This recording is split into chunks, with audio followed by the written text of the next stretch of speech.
Okay, so in this video, I'm going to introduce how we can use the substitution method to evaluate tricky looking integrals.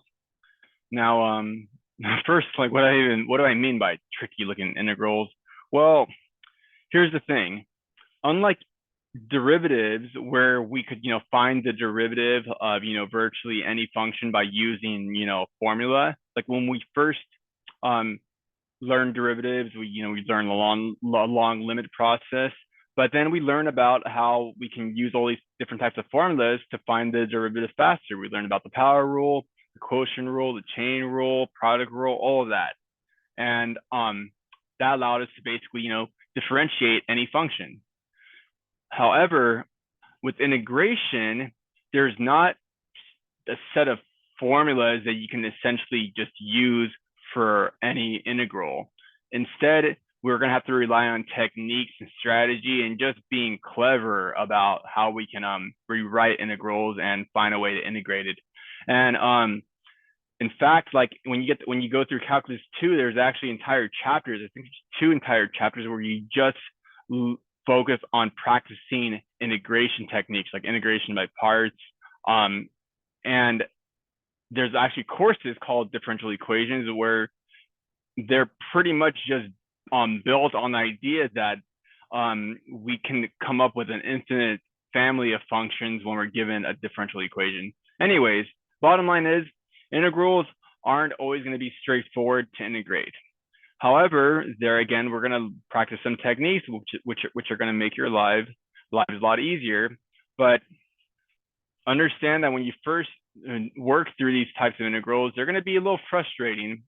Maybe not. Maybe you catch on really quickly. But I remember when I first learned this, it did take some practice.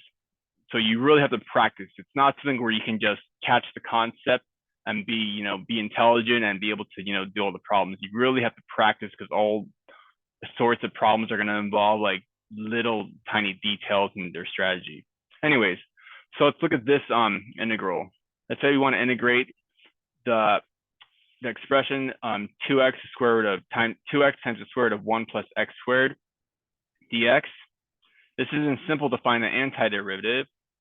So to use the substitution method, which we typically will make it the U substitution method because we're going to use U as our variable.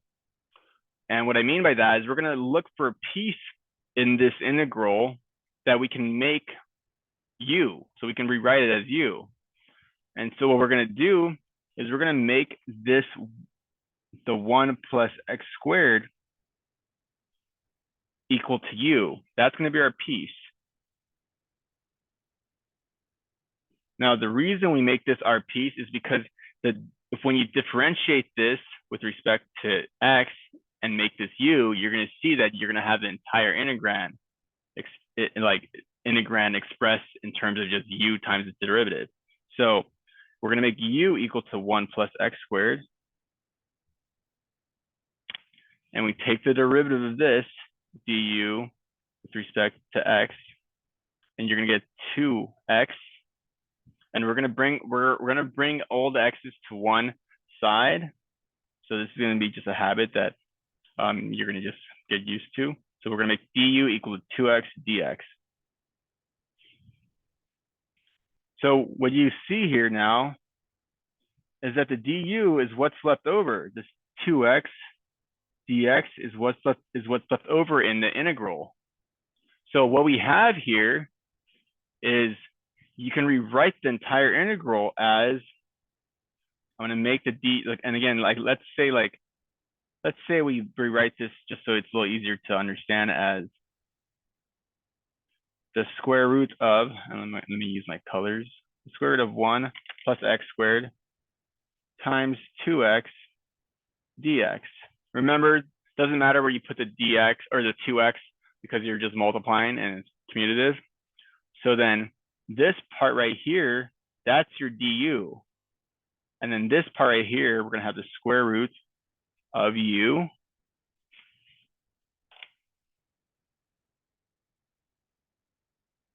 times du, like that.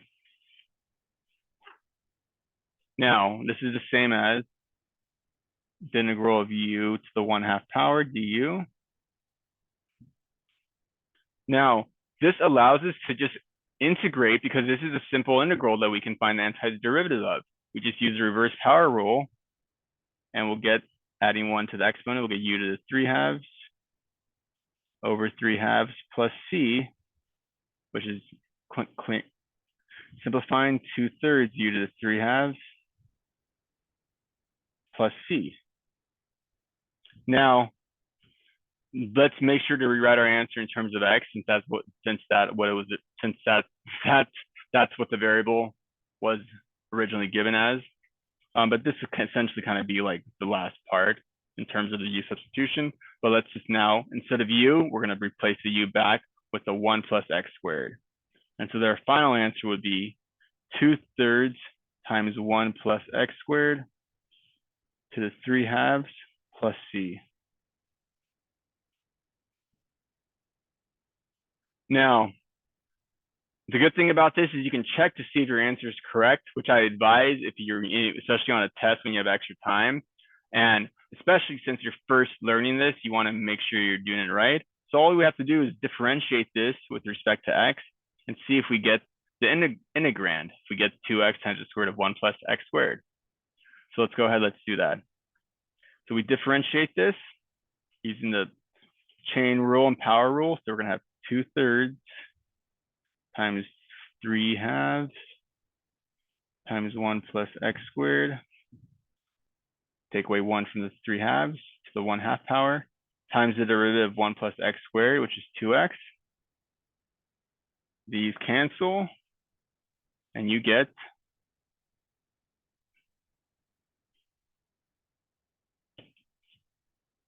the square root of 1 plus x squared, because that's the same as being raised to the 1/2 power, times 2x.